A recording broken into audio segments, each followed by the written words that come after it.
Hello students, कैसे हैं आप। आशा करते हैं कि आप जहां कहीं भी होंगे सुरक्षित होंगे। मैं आपका कॉमर्स एजुकेटर नौशाद सर और आज हम आपको पढ़ाने वाले हैं क्लास 12th का इकोनॉमिक्स। जी हाँ मेरे दोस्त, आप सही सुन रहे हैं। आज हम आपको पढ़ाने वाले हैं क्लास 12th का इकोनॉमिक्स, वो भी ऑब्जेक्टिव क्वेश्चन बताएंगे इस वीडियो के माध्यम से। ये ऑब्जेक्टिव क्वेश्चन आपके एग्जाम स्पेशल सीरीज के रूप में लेकर आ चुके हैं और ये ऑब्जेक्टिव क्वेश्चन आपके एग्जाम से संबंधित होगा। तो समय को व्यतीत न करते हुए फटाफट हम आपको स्क्रीन पे चलते हैं। आपके स्क्रीन पे पहला क्वेश्चन ये रहा, टन टना टना। देखिए कितना ही मजेदार क्वेश्चन है। पहला क्वेश्चन स्क्रीन पे आ चुका है। क्वेश्चन में लिखा है, माय डियर स्टूडेंट्स, समष्टि अर्थशास्त्र के अध्ययन का विषय है। क्वेश्चन को समझना बहुत जरूरी है। क्वेश्चन में लिखा है समष्टि अर्थशास्त्र के अध्ययन का विषय है। पहला ऑप्शन है राष्ट्रीय आय का सिद्धांत, दूसरा ऑप्शन है उपभोक्ता का सिद्धांत, तीसरा ऑप्शन है उत्पादक का सिद्धांत, चौथा ऑप्शन है इनमें से कोई नहीं। तो आप कमेंट करके बताएं इसका आंसर क्या होगा। तो चलिए हम ही बता देते हैं, इसका आंसर ए होगा। मजा आ गया ना पढ़ने में। दूसरा ऑब्जेक्टिव क्वेश्चन आपके स्क्रीन पे ये रहा, टन टन। देखिए दूसरा ऑब्जेक्टिव क्वेश्चन में लिखा है समष्टि अर्थशास्त्र अध्ययन है। समष्टि अर्थशास्त्र अध्ययन है। पहला ऑप्शन क्या है, अर्थव्यवस्था में रोजगार के अवसर का, दूसरा ऑप्शन है वस्तुओं की पूर्ति नियम का, तीसरा ऑप्शन दिया है स्कूटर में मांग की लोच का, चौथा ऑप्शन है बाजार में गेहूं की कीमत का। तो चार ऑप्शन है, तो हम बता देते हैं इसका भी आंसर ए होगा। मजा आ रहा है ना पढ़ने में। यदि आपको मजा आ रहा है पढ़ने में तो आप कमेंट में जरूर लिखिएगा कि सर मजा आ गया। तीसरा क्वेश्चन आपके स्क्रीन पे ये रहा, 3 नंबर में लिखा है सामान्य कीमत स्तर का अध्ययन किया जाता है। सामान्य कीमत स्तर का अध्ययन किया जाता है तो कैसे किया जाता है, तो ऑप्शन है व्यष्टिगत अर्थशास्त्र में यानी माइक्रो इकोनॉमिक्स की, समष्टि अर्थशास्त्र में यानी मैक्रो इकोनॉमिक्स की, दोनों में यानी ए और बी दोनों में होगा कि इनमें से कोई नहीं। माय डियर स्टूडेंट्स, आप बताएं इसका आंसर क्या होगा। तो हम ही बता देते हैं, तीसरा का आंसर बी होगा यानी मैक्रो इकोनॉमिक्स। मजा आ रहा है ना पढ़ने में। नेक्स्ट क्वेश्चन आपके स्क्रीन पे ये रहा, टन टन। क्वेश्चन में लिखा है रोजगार सिद्धांत का संबंध है। रोजगार सिद्धांत का संबंध है तो किससे है। पहला ऑप्शन है स्थैतिक अर्थशास्त्र से, कि व्यष्टि अर्थशास्त्र से, कि समष्टि अर्थशास्त्र से, कि इनमें से कोई नहीं। तो चौथा का आंसर बी होगा, सॉरी चौथा का आंसर सी होगा। क्या होगा, तो चौथा का आंसर सी होगा मैक्रो इकोनॉमिक्स। क्या होगा माय डियर स्टूडेंट, चौथा का आंसर, तो चौथा का आंसर सी होगा मैक्रो इकोनॉमिक्स। बात समझ में आ गया। नेक्स्ट क्वेश्चन आपके स्क्रीन पे ये रहा, क्वेश्चन नंबर 5 में लिखा है पूंजी के स्टॉक की वृद्धि कहलाती है। पूंजी के स्टॉक की वृद्धि कहलाती है, क्या कहलाती है। पहला ऑप्शन है कैपिटल लॉस, दूसरा ऑप्शन है कैपिटल प्रॉफिट, उसके बाद से लिखा है कैपिटल फॉर्मेशन, की नॉन ऑफ द एबव। तो आप कमेंट करके बताएं इसका आंसर क्या होगा। चलिए हम बता देते हैं, इसका आंसर सी होगा पूंजी निर्माण यानी कैपिटल फॉर्मेशन। नेक्स्ट क्वेश्चन आपके स्क्रीन पे ये रहा, क्वेश्चन नंबर 6 में लिखा है निम्नलिखित में कौन सा स्टॉक है। पहला ऑप्शन है संपत्ति, दूसरा ऑप्शन है बचत, तीसरा ऑप्शन है निर्यात, चौथा ऑप्शन है लाभ यानी प्रॉफिट। तो मैं बता दूं आपको 6 का आंसर ए होगा संपत्ति यानी वेल्थ। नेक्स्ट क्वेश्चन आपकी स्क्रीन पे ये रहा, क्वेश्चन नंबर 7 में लिखा है समष्टि अर्थशास्त्र अध्ययन करता है। तो समष्टि अर्थशास्त्र यानी मैक्रो इकोनॉमिक किसका अध्ययन करता है?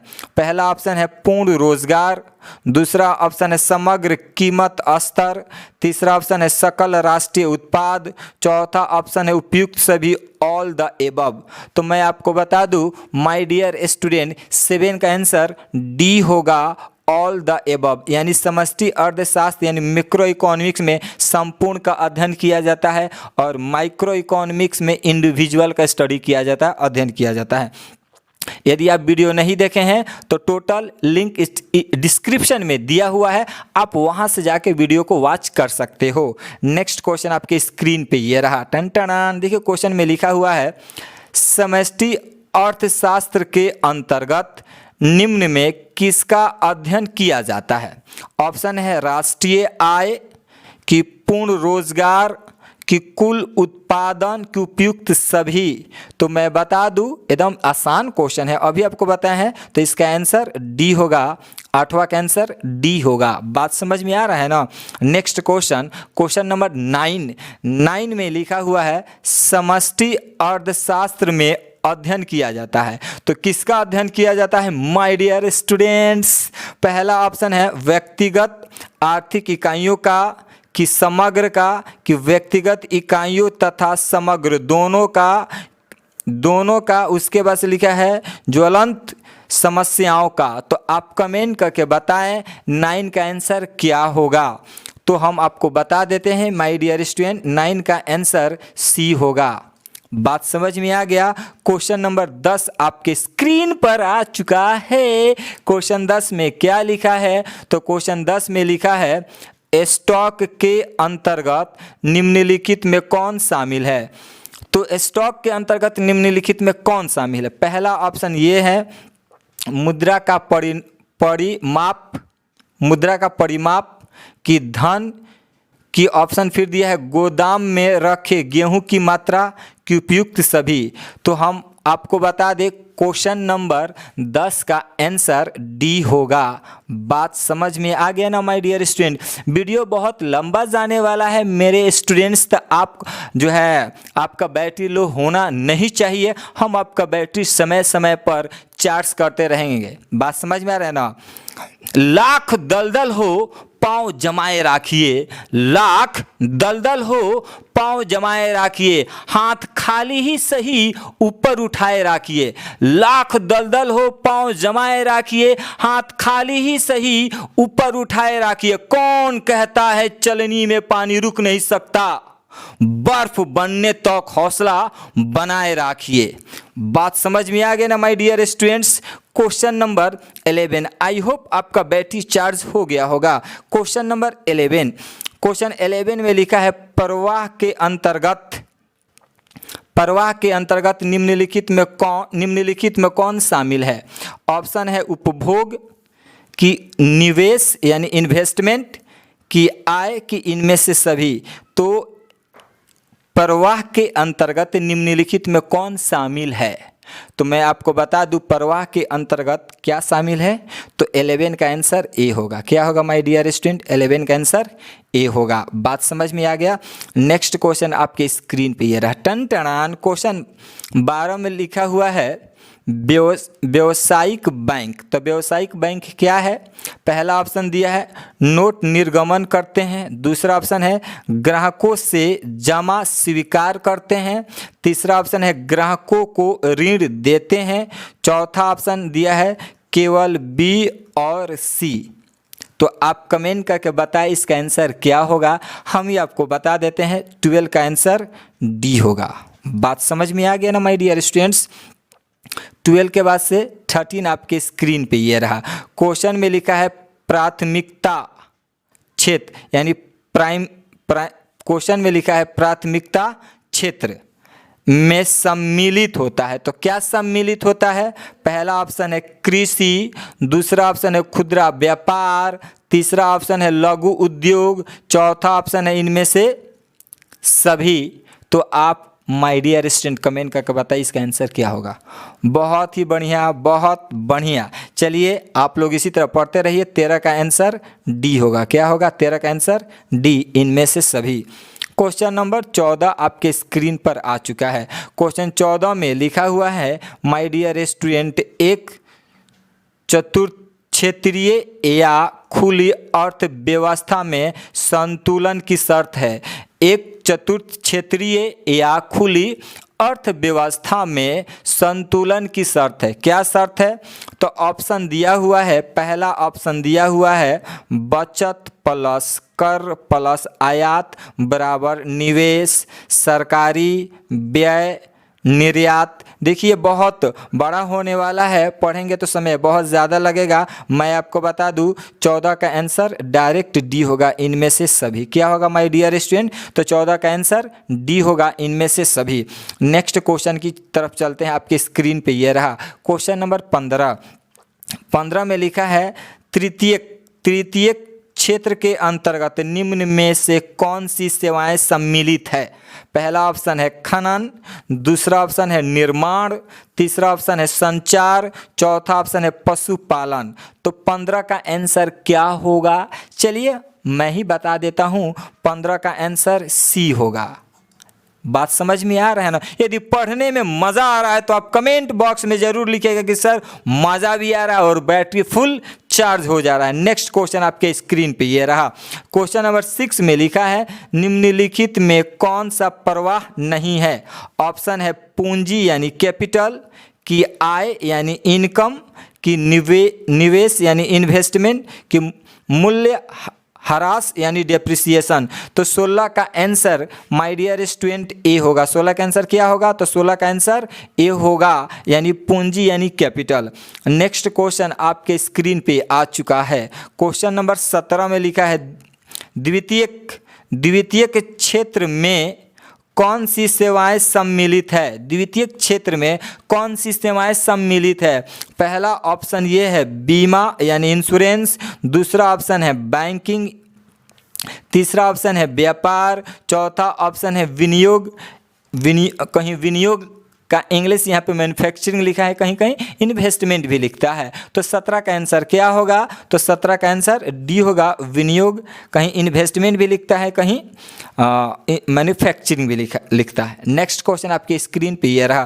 क्वेश्चन नंबर 18 में लिखा हुआ है, एक खुली अर्थव्यवस्था में सामूहिक मांग के संघटक कौन है? एक खुली अर्थव्यवस्था में सामूहिक मांग के संघटक कौन है?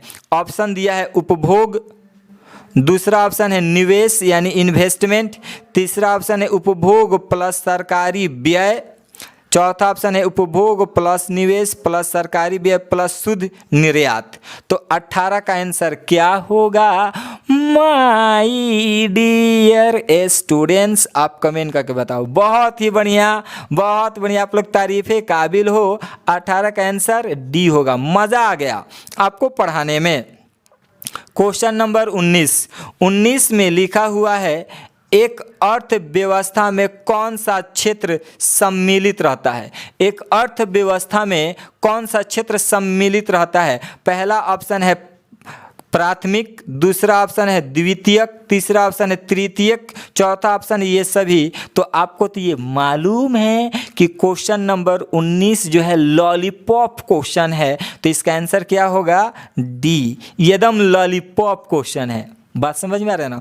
क्वेश्चन नंबर 19 का आंसर डी होगा। क्वेश्चन नंबर 20 देखिए, क्वेश्चन 20 में क्या लिखा है माय डियर स्टूडेंट्स? क्वेश्चन 20 में लिखा है कि एक लेखा वर्ष में किसी देश की घरेलू सीमा में सभी उत्पादकों द्वारा जितनी भी अंतिम वस्तुओं और वस्तुओं का उत्पादन होता है, जिसमें मूल्य ह्रास भी शामिल होता है, उनकी बाजार कीमत के योग को कहा जाता है। क्या कहा जाता है? तो ऑप्शन दिया है जीडीपी एमपी, की जीडीपी एफसी, की एनएनपी एफसी, की इनमें से कोई नहीं। तो आप कमेंट करके बताओ। वाह, तारीफ़े काबिल हो, बहुत ही बढ़िया। चलिए, इसका 20 का आंसर ए होगा। बहुत ही बढ़िया। इसी तरह आप लोग पढ़ते रहें और कॉमर्स लाइव चैनल का नाम रोशन करते रहें। नेक्स्ट क्वेश्चन आपके स्क्रीन पे ये आ चुका। क्वेश्चन नंबर 21 क्या सत्य है? ऑप्शन दिया हुआ है GNP is equal to GDP plus घिसावट।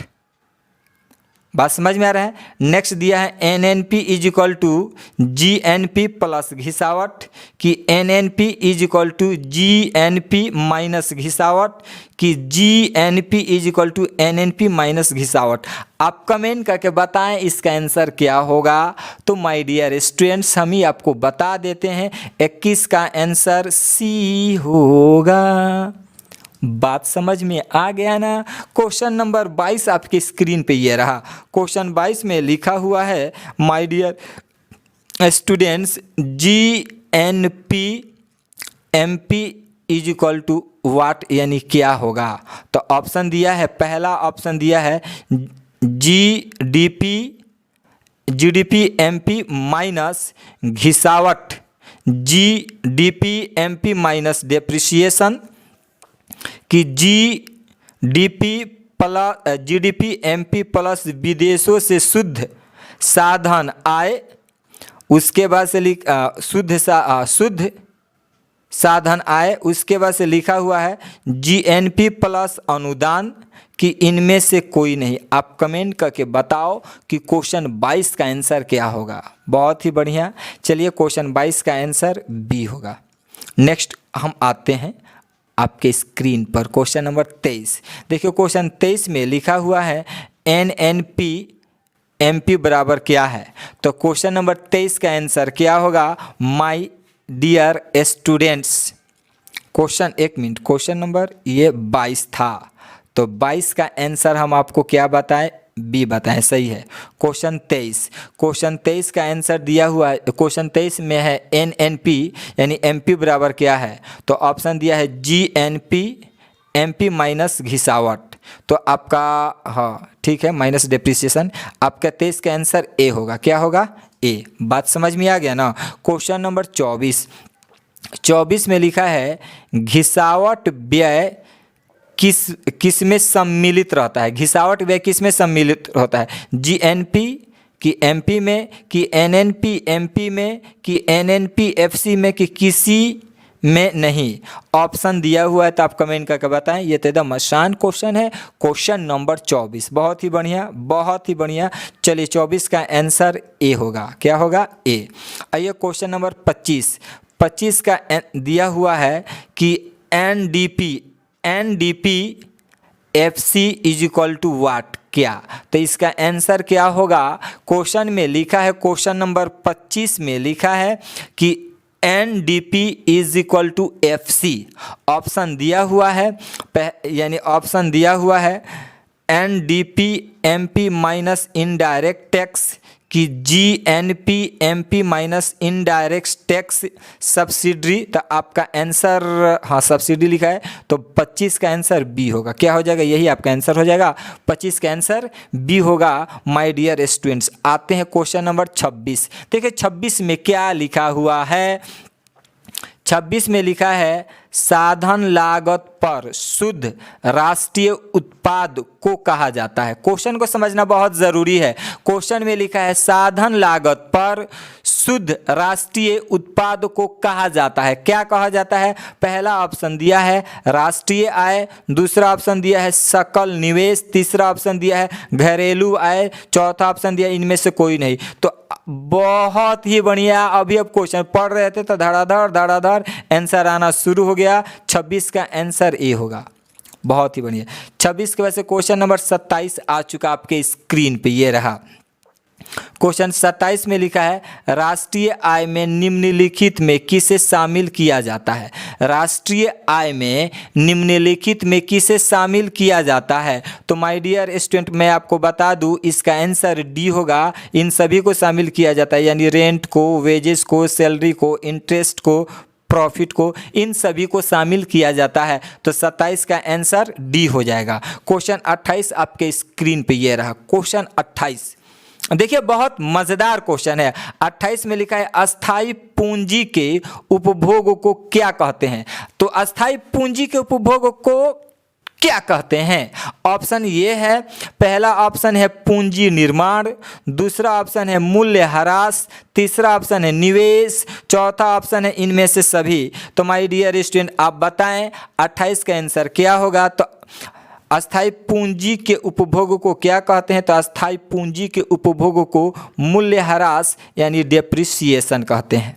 Clear? Question number 29 में लिखा हुआ है कि निम्नलिखित में से कौन सही है? निम्नलिखित में से कौन सही है? आपका 4 ऑप्शन दिया हुआ है।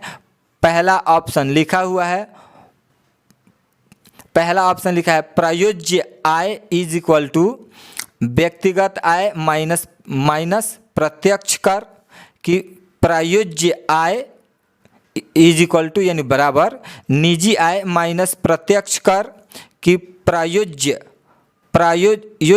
आय इज इक्वल टू व्यक्तिगत आय माइनस अप्रत्यक्ष कर, कि प्रयोज्य आय इज इक्वल टू निजी आय माइनस अप्रत्यक्ष कर। तो आप कमेंट करके बताएं 29 का आंसर क्या होगा? तो 29 का आंसर ए होगा। पहले ही हम पढ़े थे तो समझ में आ चुका था, इसका आंसर ए होगा। क्या होगा? तो इसका आंसर ए होगा। बात समझ में आ रहा है ना?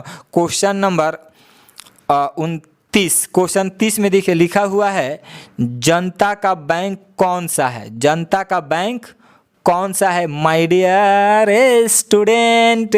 पहला ऑप्शन है व्यापारिक बैंक, दूसरा ऑप्शन है केंद्रीय बैंक, तीसरा ऑप्शन है अ तथा ब दोनों, कि इनमें से कोई नहीं।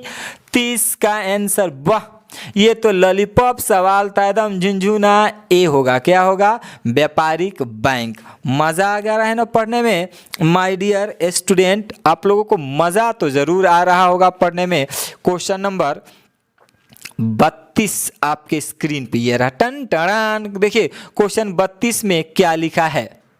32 में लिखा है किसी अर्थव्यवस्था में एक वर्ष के अंतर्गत उत्पादित अंतिम वस्तुओं तथा सेवाओं के बाजार मूल्य को कहते हैं। क्या कहते हैं? देखिए क्वेश्चन को समझना बहुत ज़रूरी है। क्वेश्चन में लिखा है किसी अर्थव्यवस्था में एक वर्ष के अंतर्गत उत्पादित अंतिम वस्तुओं तथा सेवाओं के बाजार मूल्य को कहते हैं। क्या कहते हैं? तो पहला ऑप्शन दिया हुआ है कुल राष्ट्रीय उत्पाद, कि राष्ट्रीय आय, कि कुल घरेलू आय, कि विशुद्ध राष्ट्रीय उत्पाद। तो मैं आपको बता दूं 31 का आंसर सी होगा, कुल घरेलू आय यानी ग्रॉस डोमेस्टिक प्रोडक्ट, शॉर्ट में इसको GDP के नाम से जानते हैं। नेक्स्ट क्वेश्चन आपके स्क्रीन पे ये आ चुका है, क्वेश्चन नंबर 32 में लिखा है निम्नलिखित उद्देश्य से खरीदी गई वस्तुएं अंतिम वस्तुएं कहलाती है। ऑप्शन है आवश्यकताओं की संतुष्टि हेतु, दूसरा है फर्म में निवेश हेतु, तीसरा ऑप्शन है अ तथा ब दोनों, कि उपयुक्त में से कोई नहीं। तो मैं आपको बता दूं इसका आंसर डी होगा, उपयुक्त में से कोई नहीं। नेक्स्ट क्वेश्चन आपके स्क्रीन पे आ चुका है, क्वेश्चन नंबर 33 में क्या लिखा है? 33 में लिखा है एक अर्थव्यवस्था में कौन सा क्षेत्र सम्मिलित रहता है? एक अर्थव्यवस्था में कौन सा क्षेत्र सम्मिलित रहता है माय डियर स्टूडेंट? प्राथमिक, कि द्वितीयक, कि तृतीयक, कि ये सभी? तो आपको मालूम है ये एकदम लॉलीपॉप क्वेश्चन है। 33 क्वेश्चन है और 33 का आंसर क्या होगा? डी। एक अर्थव्यवस्था के लिए सभी प्राथमिक क्षेत्र भी जरूरी है, सेकेंडरी क्षेत्र भी जरूरी है, थर्ड क्षेत्र, यानी जो भी सारे हैं सब जरूरी होता है। नेक्स्ट आपका क्वेश्चन आ चुका, क्वेश्चन नंबर 34 में देखिए क्या लिखा है? द्वितीयक क्षेत्र के अंतर्गत निम्नलिखित में कौन सी सेवाएं सम्मिलित है? ऑप्शन है खनन, निर्माण, संचार, पशुपालन। तो 34 का आंसर क्या होगा माय डियर स्टूडेंट? तो 34 का आंसर सी होगा। आई होप इस टाइप के एक और क्वेश्चन आया था बैक में। चलिए आपको रिवाइजिंग हो गया, 34 का आंसर सी होगा। अब आते हैं क्वेश्चन नंबर 35 आपके स्क्रीन पे। टन टन देखो क्वेश्चन 35 में क्या लिखा है। 35 में लिखा है द्वितीय क्षेत्र में निम्नलिखित में कौन सी सेवाएं सम्मिलित है? ऑप्शन है, ये भी आया था शायद क्वेश्चन, बीमा, विनिर्माण यानी मैन्युफैक्चरिंग, व्यापार की बैंकिंग। तो आपको मालूम है अभी बताए हैं क्वेश्चन नंबर 35 का आंसर बी होगा, यानी मैन्युफैक्चरिंग। कहीं कहीं यहाँ पर विनियोग भी लिखता है। क्वेश्चन 36 आपके स्क्रीन पे ये रहा। देखो क्वेश्चन 36 में क्या लिखा है? तो क्वेश्चन 36 में लिखा है प्राथमिक क्षेत्र में निम्नलिखित में कौन शामिल है? प्राथमिक क्षेत्र में निम्नलिखित में कौन शामिल है? ऑप्शन है भूमि की, वन की, खनन की, ये सभी। तो 36 आपको मालूम है 36 का आंसर क्या होगा? तो 36 का आंसर डी होगा। क्या होगा माय डियर स्टूडेंट? 36 का आंसर डी। 37 आ चुका आपके स्क्रीन पे। टन टन आप बोर मत होइएगा माय डियर स्टूडेंट, इसलिए कि एग्जाम का समय है, हम फोकस करें कि जितना जल्दी हो सके आपको ऑब्जेक्टिव क्वेश्चन लाकर दे दे। क्वेश्चन 37 में लिखा है मुद्रा के स्थैतिक और गत्यात्मक कार्यों का विभाजन किसने किया? पहला ऑप्शन है रेगनर फ्रिस की, पॉल एजिंग, मार्शल की, इनमें से कोई नहीं। तो मैं बता दूं 37 का आंसर बी होगा। क्या होगा माय डियर स्टूडेंट? तो 37 का आंसर बी होगा। क्वेश्चन नंबर 38 आपके स्क्रीन पे ये आ चुका है। 38 में लिखा हुआ है किस विधि से हम बैंक से मुद्रा निकाल सकते हैं? आहरण पत्र, चेक, एटीएम, इनमें से सभी। वाह, ये पूर्ण रूप से लॉलीपॉप है, एकदम झुंझुना सवाल है। झुंझुना लेकर हिलाई बनू तो बाजते रही, झुंझुना सवाल है। 38 के बाद से 39 क्वेश्चन में लिखा है लाभ के निम्नलिखित में कौन से घटक है? ऑप्शन है लाभांश, अतिरिक्त लाभ, निगम लाभ, कर की, उपयुक्त सभी। आप कमेंट करके क्या बताइएगा? सब लॉलीपॉप क्वेश्चन आ ही रहा है, फिर भी धड़ाधड़ आंसर आ जा रहा है। इसका आंसर डी होगा। नेक्स्ट क्वेश्चन आपकी स्क्रीन पे आ चुका, question number 40 my dear student. Question 40 में लिखा है कि राष्ट्रीय आय में निम्नलिखित में किसे सम्मिलित किया जाता है? ऑप्शन है हस्तांतरण भुगतान, शेयर एंड बॉन्ड की बिक्री से प्राप्त राशि, कि काले धंधे से प्राप्त आय, कि इनमें से कोई नहीं। तो मैं आपको बता दूं इसका आंसर 40 का आंसर डी होगा, इनमें से कोई नहीं। नेक्स्ट क्वेश्चन आपकी स्क्रीन पे ये रहा। टन टन टन। देखिए क्वेश्चन 41 में क्या लिखा है कि मुद्रा की पूर्ति से हमारा आशा है।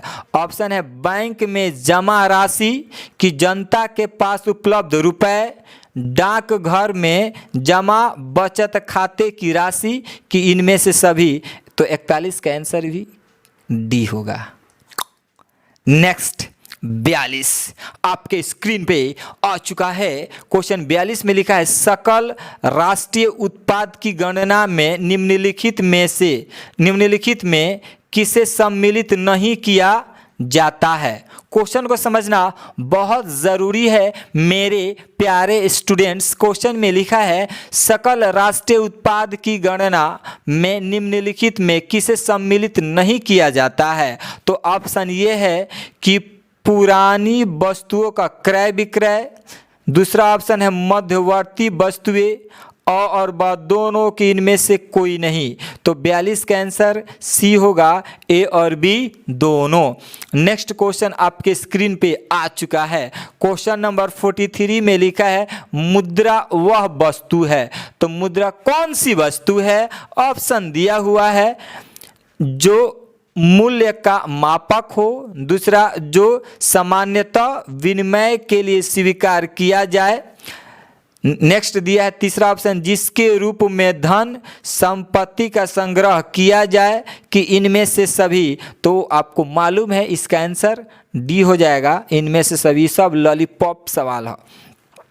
क्वेश्चन नंबर 44 में लिखा है मुद्रा के कार्यों में सम्मिलित है। तो मुद्रा के कार्यों में क्या सम्मिलित है माय डियर स्टूडेंट्स?